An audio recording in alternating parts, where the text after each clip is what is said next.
Good morning class. Good morning तो sir. आज हम मतलब ज्योग्राफी चल रही थी हमारी। ज्योग्राफी में हम कहाँ तक आ गए हैं? पूरा नहीं, कहाँ तक लेके देखा था लास्ट बार हमने? प्रायद्वीपीय भारत देखा था। प्रायद्वीपीय भारत में हमने देख लिया था, अरावली देख ली है ना। प्रायद्वीपीय भारत दिखाया होगा मैंने तुम्हें क्या क्या पढ़ेंगे उसमें। उसके बाद अरावली पढ़ी होगी, अरावली के बाद विंध्याचल। विंध्याचल में हमने क्या देखा था? विंध्याचल में मैंने तुम्हें क्या बताया था? VNST VNST VNST। ठीक है, ये क्या है? नर्मदा। नर्मदा नर्मदा के बाद क्या आता है? ये विंध्यन, और उसके बाद सतपुड़ा, उसके बाद ताप। दिखाया था, ऐसे लिखाया था ना, VNST। चल नेक्स्ट लिखेंगे सतपुड़ा। सतपुड़ा सतपुड़ा सतपुड़ा का विस्तार कहां से कहां तक है? पहले ये बताओ, सतपुड़ा का विस्तार कहां से कहां तक है? हाँ बताओ। मध्य प्रदेश में, मध्य प्रदेश, गुजरात से छत्तीसगढ़ तक। ठीक है, जब देखते हैं ना यहाँ पर इस तरह से हमारा मैप बना हुआ है, तो लगभग वो सतपुड़ा जो इस तरह से जाती है, ठीक है, यहाँ पर जो दिखाई देती है उसको बोलते हैं हम सतपुड़ा। देखो सतपुड़ा पर्वत, सतपुड़ा पर्वत, सतपुड़ा पर्वत ये है, इसको हटाता हूं। सतपुड़ा पढ़ रहे हैं भूगोल, इंडियन ज्योग्राफी, ठीक है, भारत का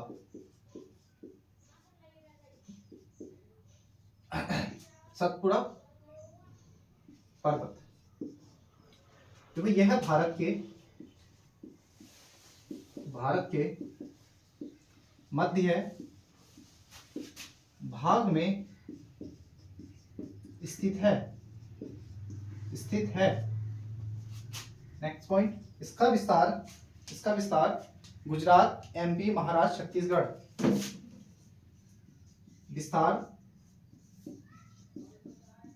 इसका विस्तार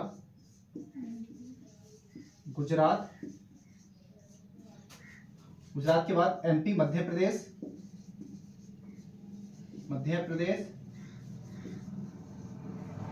महाराष्ट्र,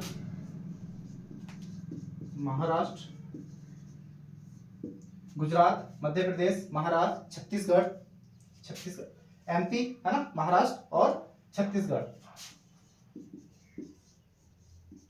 छत्तीसगढ़ में है। सही है। तो सतपुड़ा का विस्तार कहाँ मिलता है हमें?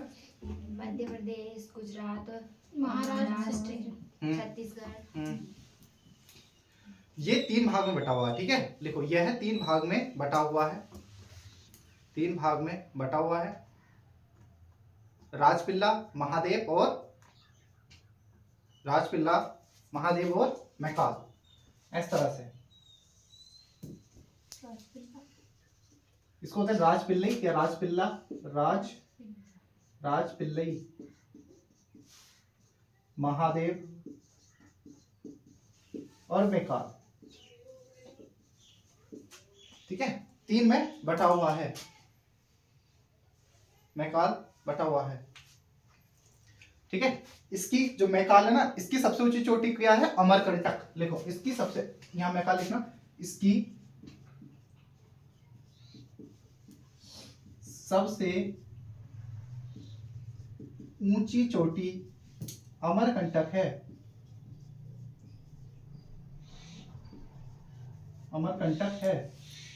ठीक है, सतपुड़ा कितने भागों में बटा हुआ है? 3 भागों में। सही है, कितने भागों में? 3 भागों में। ऐसी मैप बना लो पहले। मैप बनाया या लिखा तुमने? मैप बनाया। हाँ मैप बनाया तो ठीक है। अब इसके बाद इसको हम लिख लेते हैं, पूर्व में कौन सा है, पश्चिम में कौन सा और मध्य में कौन सा। लिखो पश्चिम में राजपिल्लई। ये देखो ये पश्चिम है, या लिखना चाहो तो लिख लो, नहीं तो ऐसा लिख लो पश्चिम, और ये पूर्व है और ये मध्य है।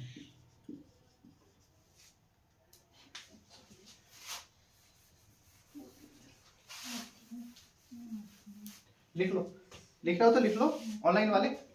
इसका विस्तार पश्चिम में राजपिल्लई, मध्य में महादेव, मध्य में महादेव और पूरब में मैकाल। ब्रैकेट में लिख लेना, इसकी सबसे ऊंची चोटी क्या है? अमरकंटक। इसकी ऊंचाई कितनी? 1965। ठीक है, ऊंचाई भी लिख लो 1965।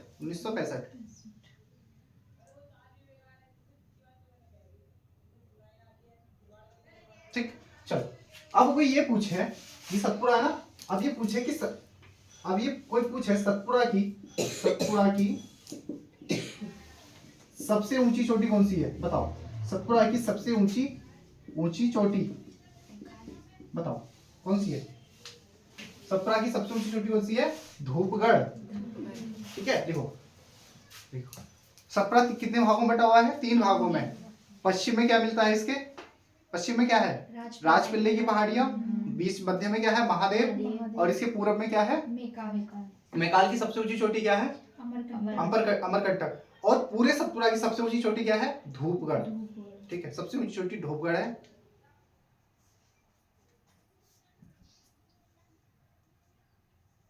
अब जो मैकाल है ना, मैकाल, अच्छा ये बताओ, ये मैकाल कहां पर मिलेगा? मैकाल बताओ कहां पर मिलेगा? ये हाँ, कौन से राज्य में मिलेगा? मध्य प्रदेश। मध्य प्रदेश में मिलेगा। देखो ऐसा लग रहा है सबसे एंड में यही है।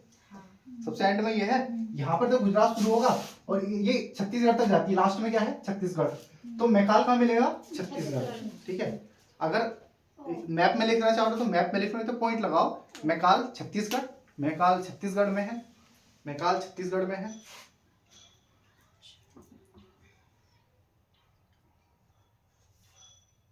मैकाल छत्तीसगढ़ में है। देखो 2 नदियां हैं यहाँ पर, एक तो नर्मदा है। कौन सी है? नर्मदा। और एक है सोन। क्या है? सोन नदियां। तो ये दोनों की दोनों निकलती हैं कहां से? सतपुड़ा से, लेकिन सतपुड़ा में भी अमरकंटक से। ठीक है, देखो इन दोनों का उद्गम नर्मदा और सोन नदियों का उद्गम अमरकंटक से है। अमरकंटक से है। इन दोनों का उद्गम अमरकंटक से है।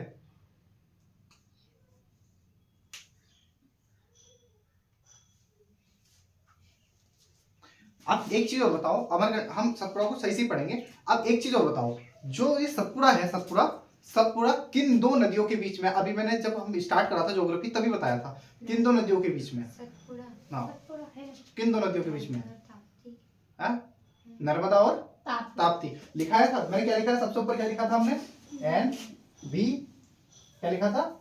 नर्मदा, विंध्यन, सतपुड़ा और NBST लिखा था। ये कौन सी नदी है? तापी। और ये कौन सी नदी है? अरे यार, ये कौन सी है? नर्मदा। कौन सी है? नर्मदा। ये 2 नदियां हैं, 2 नदियों के बीच में ये कौन है? सतपुड़ा। लिखो सतपुड़ा, नेक्स्ट पॉइंट लिखो सतपुड़ा। आराम से समझते रहो, लिखते रहो। सतपुड़ा 2 नदियों के मध्य में स्थित है। सतपुड़ा 2 नदियों के मध्य में नर्मदा व तापी, ब्रैकेट में लिखना नर्मदा तापी के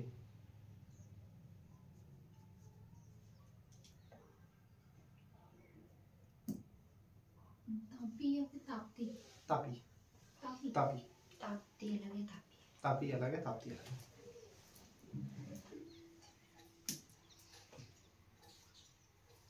अच्छा ये बताओ, ये पर्वत जो है सतपुड़ा पर्वत किस पर्वत का उदाहरण है? ये भ्रंशोत्थ पर्वत है, ब्लॉक पर्वत है, या हाँ मतलब कैसा पर्वत है ये भ्रंश और ब्लॉक दोनों होता है ना। ब्लॉक को ही बोलते हैं भ्रंश पर्वत। भ्रंश मतलब धसा हुआ। ठीक है, तो कैसा पर्वत है? भ्रंशोत्थ पर्वत। अच्छा एक चीज बताओ, इसका निर्माण कैसे हुआ है? जब भ्रंश हो गया, भ्रंश का मतलब क्या होता है? दरार होता है। दरारों को क्या कहते हैं? ब्लॉक कहते हैं। तो इसका जो निर्माण हुआ है, ये कैसा पर्वत है? ये तो या तो ब्लॉक पर्वत है, या दरार वाला पर्वत है, या फिर भ्रंशोत्थ पर्वत है। ठीक, लिख लो। ये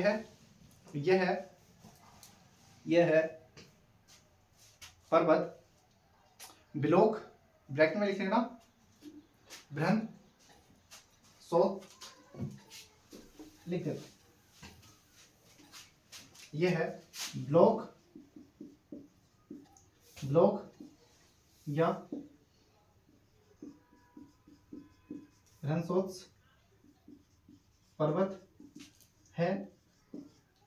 इसका निर्माण दरारों से हुआ है, दरारों से हुआ है।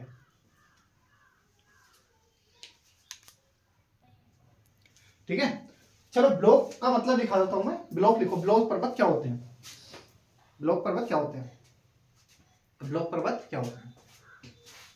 देखो तनाव या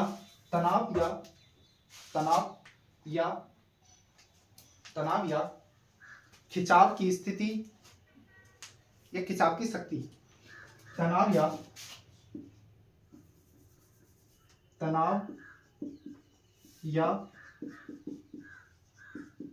खिंचाव की स्थिति, तनाव या खिंचाव की स्थिति या शक्ति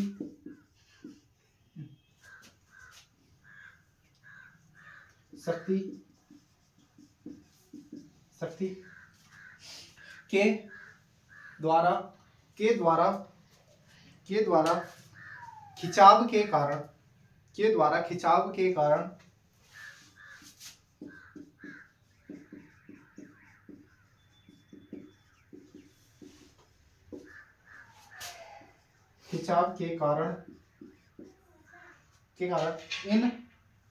कारण इन धरातलीय भागों में दरारें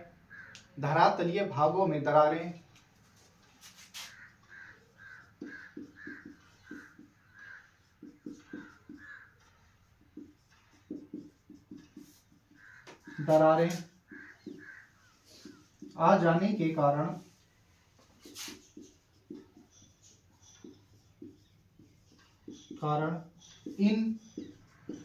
इन पर्वतों का या इन भ्रंशों का निर्माण होता है,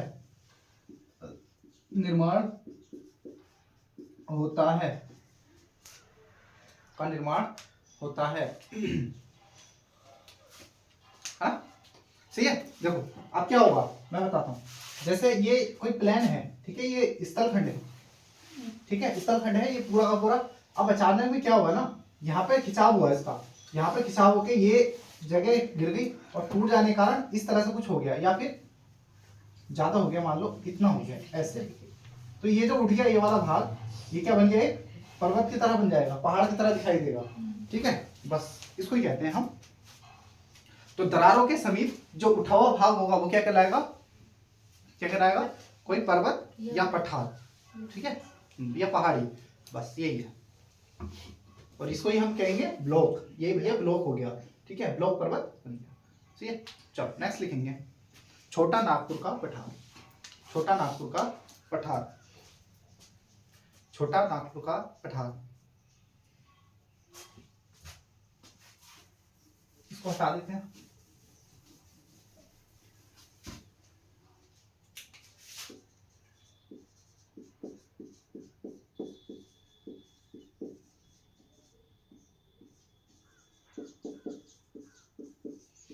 देखो ये मुख्य रूप से कब तक कहां पर है, जो मुख्य रूप से मिलेगा,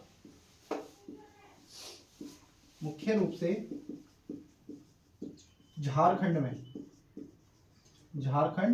में मुख्य रूप से जो मिलता है वो कहां मिलता है, झारखंड में। इसकी हाईएस्ट पीक बताओ क्या होती है, हाईएस्ट पीक, सबसे ऊंची चोटी कौन सी है, छोटा नागपुर के पठार की पारसनाथ। ठीक है, देखो सबसे ऊंची चोटी,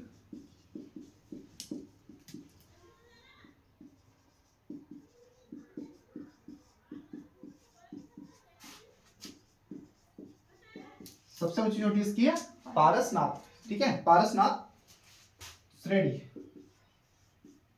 है ना। यहाँ पर ही जो वो होते हैं ना, तुमने सुने होंगे जैन धर्म में तीर्थंकर होते हैं, तो पारसनाथ थे, है ना।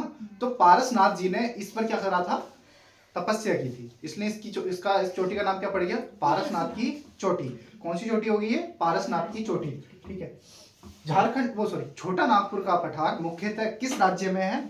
झारखंड में। इसकी सबसे ऊंची चोटी कौन सी है? पारसनाथ। ठीक है। नेक्स्ट लिखो, दामोदर नदी छोटा नागपुर पठार की सबसे लंबी नदी है।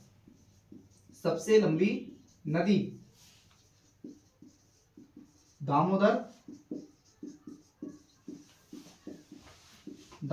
नदी। ठीक है। छोटा नागपुर पठार की सबसे लंबी नदी कौन सी है? दामोदर नदी। ठीक है। चलो लिखो, यह है दक्षिण में दामोदर नदी, दक्षिण में हजारीबाग, नहीं उत्तर में हजारीबाग और दक्षिण में रांची का पठार। उत्तर में? हाँ, इसके उत्तर में हजारीबाग का पठार,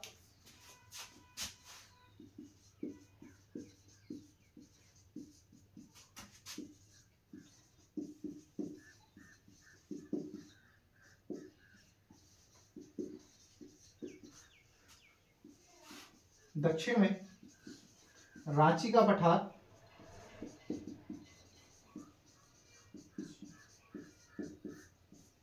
ठीक है। जो छोटा नागपुर पठार है ना, उस पठार को एक नदी है, कौन सी नदी है? दामोदर नदी। इसको कितने भागों में बांट देती है? दो भागों में। इसको उत्तर के भाग को क्या कहते हैं? इसके उत्तर भाग को हजारीबाग, और इसके दक्षिण के भाग को क्या कहते हैं? रांची का पठार। ठीक है। तो छोटे नागपुर के पठार में भी दो पठार है, कौन कौन से? एक तो रांची हजारीबाग का पठार और रांची का पठार। अच्छा ये बताओ, सतपुड़ा की सबसे ऊंची चोटी कौन सी है? धूपगढ़। लेकिन सतपुड़ा को कितने भागों में बांटा गया है? 3 भागों में। सबसे पश्चिम वाला भाग, पश्चिम भाग राजपिल्ले की पहाड़ियां, मध्य में महादेव की पहाड़ियां, महादेव पहाड़ी, और उसके दक्षिण, सबसे दक्षिण में या पूरब में कौन सी है? मैकाल की सबसे ऊंची चोटी अमरकंटक। इसकी ऊंचाई 1900 कितनी है? 1965। उसके बाद हमने क्या पढ़ा? छोटा नागपुर का पठार। छोटे नागपुर का पठार मुख्यतः किस राज्य में है? झारखंड में। इसकी सबसे ऊंची चोटी कौन सी है? पारसनाथ। इसकी सबसे लंबी नदी कौन सी है? दामोदर नदी। ये जो नदी है छोटे नागपुर के पठार को कितने भागों में बांटती है? 2 भागों में बांटती है। ठीक है। चलो अब लिखेंगे। अब देखो, तुमने सुना होगा छोटे नागपुर का पठार बहुत ज्यादा अयस्क की उपलब्धता ज्यादा है यहाँ पर, है ना, मात्रा ज्यादा है यहाँ पर अयस्क की। तो अयस्क जो मिलता है यहाँ पर, कौन सा अयस्क मिलता है? कोयला। कौन सा मिलता है? कोयला अयस्क। लिखो यहाँ पर कोयला अयस्क, लोहा अयस्क, कोयला अयस्क या कोयला अयस्क, लोहा कोयला अभ्रक, लोहा कोयला अभ्रक, और बॉक्साइट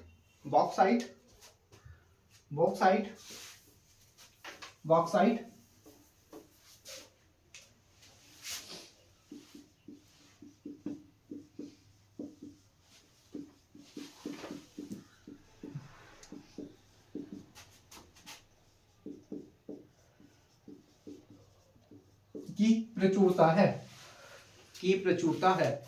जब हम पढ़ेंगे ना पीसेस वगैरह के लिए पढ़ेंगे, जब और डीप में पढ़ेंगे तो और अच्छे से बताऊंगा, समझा के, है ना, यहाँ पर क्या होता है, कैसे होता है। अभी हम वनडे एग्जाम के लिए पढ़ रहे हैं, सिर्फ हमें क्या करना है? ऑप्शन टिक करना है। तो उसके लिए हमें समझना जरूरी है ना, याद करना है, हमें फैक्चुअल याद करना है, इसलिए जल्दी जल्दी खत्म कर देंगे।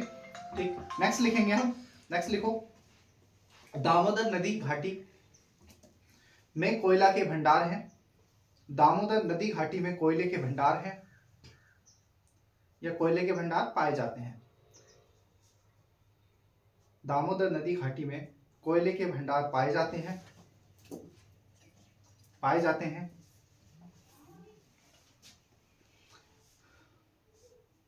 झारखंड के हजारीबाग में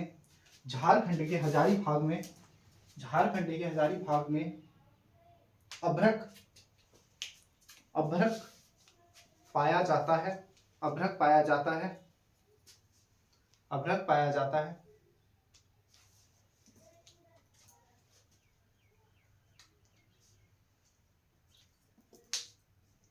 ठीक है। एक सोरा होता है, एक पदार्थ होता है सोरा।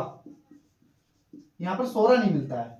ठीक है, छोटे नागपुर के पठार में सोरा नहीं पाया जाता। कभी ऑप्शन में आ जाए, हम देखेंगे खनिज निकल रहा है तो सोरा भी निकल रहा होगा यहाँ से, है ना। ठीक, तो नोट करके लिख लो, इस छोटा नागपुर के पठार में, छोटा नागपुर के पठार में सोरा, सोना नहीं सोरा, सोरा, सोरा नहीं पाया जाता, सोरा नहीं पाया जाता।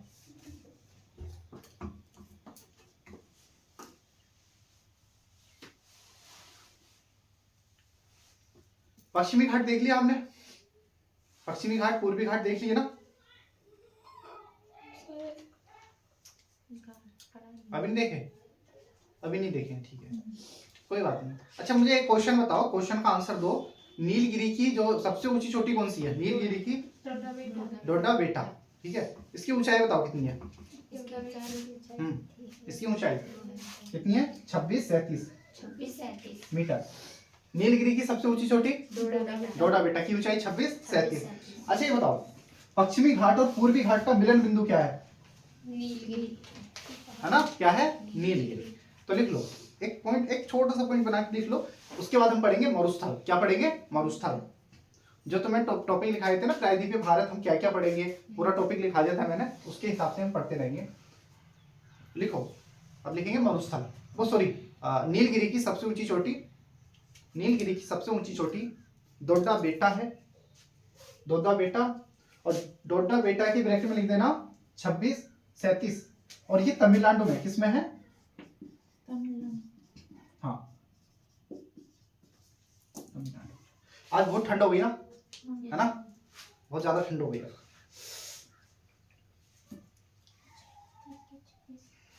तो खुद को संभाल के रखो, नहीं तो खांसी जुकाम हो गई तो पढ़ाई खराब हो जाएगी। 2637 हो गया होगा। अब लिखो मरुस्थल, लिखो मरुस्थल।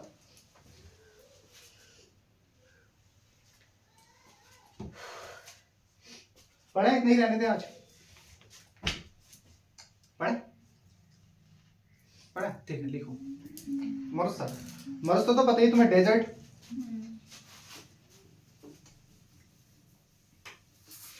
हमारे यहाँ बर्फीला मरुस्थल है या रेतीला मरुस्थल मिलता है? रेतीला मरुस्थल दो प्रकार के होते हैं, ठीक है। एक तो होता है कौन सा? रेतीला, रेतीला। और एक क्या होता है? बर्फीला, बर्फीला। ठीक है, बर्फीला रेगिस्तान। तो अभी हम पढ़ेंगे। अच्छा, हमारे भारत का सबसे बड़ा सबसे बड़ा मरुस्थल कौन सा है? थार। और विश्व का सबसे बड़ा? सहारा। कौन सा है? सहारा का मरुस्थल। ठीक है, बहुत, भारत से कम 8 गुना बड़ा है वो। जितना भारत है ना, भारत से 7-8 गुना बड़ा है भारत से। सोचो कितना बड़ा होगा। और हमारा तो राजस्थान इतना सा है ना, उसका छोटे से क्षेत्र को राजस्थान आ जाएगा पूरा, लेकिन हमारे भारत के लिए राजस्थान बहुत बड़ा है ना। अच्छा, अरावली की जो श्रेणियां हैं हमारे लिए वरदान है या अभिशाप है? बताओ क्या है? वरदान है। क्यों वरदान है? देखो, जब यहाँ पर राजस्थान है, क्या है? देखो ये राजस्थान है, यहाँ पर ऐसा मान लेते हैं। और यहाँ से देखो, तुम्हें पता होगा अरावली श्रेणी जा रही है, यहाँ से ऐसे जा रही है। तो जो अरावली से जो ये रेगिस्तान है, रेगिस्तान जो ये मरुस्थल है, तो मरुस्थल को फैलने से कौन सी पहाड़ी बचाती है? ये वाली अरावली। ठीक है, और जो ज्यादा ताप नहीं आने देती है, कौन सी पहाड़ी? दिल्ली के अंदर, दिल्ली को बचा के सबसे ज्यादा रखने वाली यही पहाड़ी है ना। और दिल्ली में ज्यादा बारिश ना हो उसके बारे में भी यही बचाती है उसको, है ना। और हमारी सरकार सोच रही है कि इसको कटवा दे। ठीक है, सुप्रीम कोर्ट का आदेश आया था, चलो वो करंट में बताऊंगा, इसको रहने देते हैं। मरुस्थल डाला?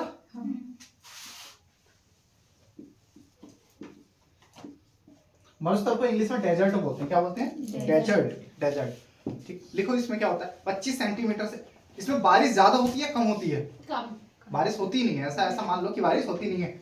अच्छा, हमारे यहाँ पर उत्तराखंड का चेरापूंजी किसको कहा जाता है? नरेंद्र नगर में कितनी बारिश होती है? 318.5। 318 होती है ना, 318 सेंटीमीटर, है ना, सेंटीमीटर। अब सोचो 36 सेंटीमीटर अगर कहीं वर्षा, 26 सेंटीमीटर अगर वर्षा हो रही है, तो इन दोनों में कंपेयर है कुछ? है? यहाँ तो सूखा रह जाएगा ना इसके हिसाब से। हाँ, तो इसलिए रेगिस्तान में क्या होता है, बारिश इतनी होती है, इस कारण वहां पे क्या हो जाता है, रेतीला जगह बन जाती है, सूखा पड़ जाता है वहां पर, है ना, शुष्क मौसम हो जाता है। देखो देखो, वर्षा वर्षा वर्षा 25 सेंटीमीटर से कम, वर्षा 25 सेंटीमीटर से कम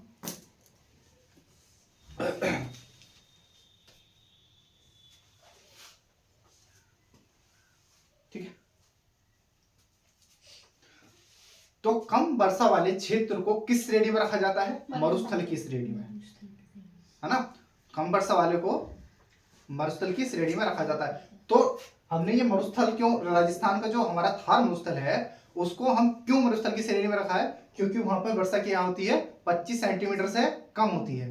अगर सपोज दैट कि वहां पर 50 सेंटीमीटर से वर्षा ज्यादा होने लगे, क्या वो मरुस्थल रहेगा, नहीं रहेगा, है ना।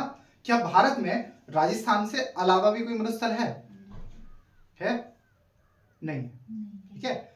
बारिश हो जाती है, इतनी बारिश हो जाती है, ठीक। जैसे साउथ में देखेंगे, अगर जैसे मानसून लेट इधर से आता है, मानसून अरब सागर से आता है, तो केरल में ज्यादा बारिश करा देता है, बंगाल की खाड़ी से आता है तमिलनाडु में, और ऊपर कहां तक चला जाता है, देहरादून मेघालय, हमारे यहाँ तक आ जाता है, सारा का सारा यहाँ तक आता है, दिल्ली में बारिश करा देता है। लेकिन इधर वाला जो रेगिस्तान क्षेत्र है वो रह जाता है, सूखा रह जाता है। लेकिन रेगिस्तान में जो बारिश होती है वो कहां से होती है, अरब सागर से उठने वाले चक्रवातों से, है ना, या तूफानों से, ठीक है। जो भूमध्य सागर या इधर से जो अरब सागर से उठ के आती है लहरें, उससे क्या होती है, बारिश होती है ना। वही बारिश हमारे उत्तर भारत में, उसी से ही बारिश होती है हमारे उत्तर भारत में, जिसको कहते हैं ठंड में जो बारिश होती है ना। सर्दियों में जो बारिश होती है वो भी कौन सी होती है, भूमध्य सागर से। आज हो रही है आज तो कोहरा है ना, आगे पढ़ेंगे कोहरा क्या होता है। चलो लिखो नेक्स्ट, थार मरुस्थल भारत में अरावली, अभी समझाया ना अरावली, और अरावली पढ़ भी रखा है। थार मरुस्थल अरावली पहाड़ियों के उत्तर पश्चिम राजस्थान में स्थित है,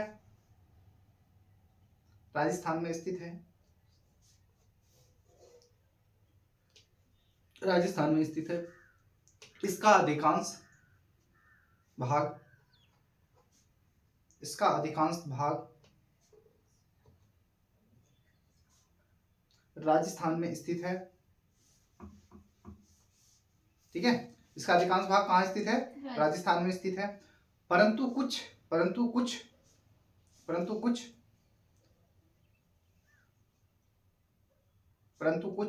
अब बताओ, ये जो रेगिस्तान है इसका कुछ भाग कहाँ कहाँ पर भी होगा राजस्थान से अलग,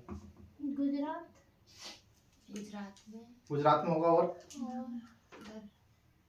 इधर कौन कौन है, महाराष्ट्र में नहीं, देखो पंजाब में होगा, देखो सुनो, पंजाब और ये हमारा इस तरह से गुजरात है ना, गुजरात है, और गुजरात के यहाँ पर मिलेगा राजस्थान, यहाँ पर राजस्थान मिलेगा, यहाँ पर पंजाब मिलेगा, थोड़ा सा यहाँ हरियाणा मिलेगा, और यहाँ गुजरात मिलेगा, ठीक है।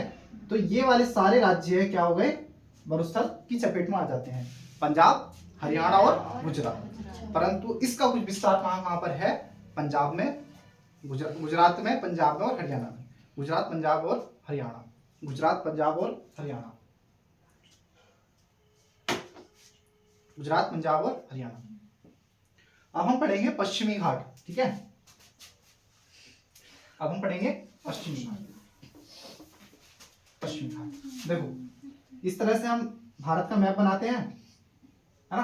तो इधर वाला घाट, एक इधर वाला घाट है, इधर वाले घाट को कहते हैं पूर्वी घाट, क्या कहते हैं, पूर्वी घाट, और इधर वाले घाट को कहते हैं पश्चिमी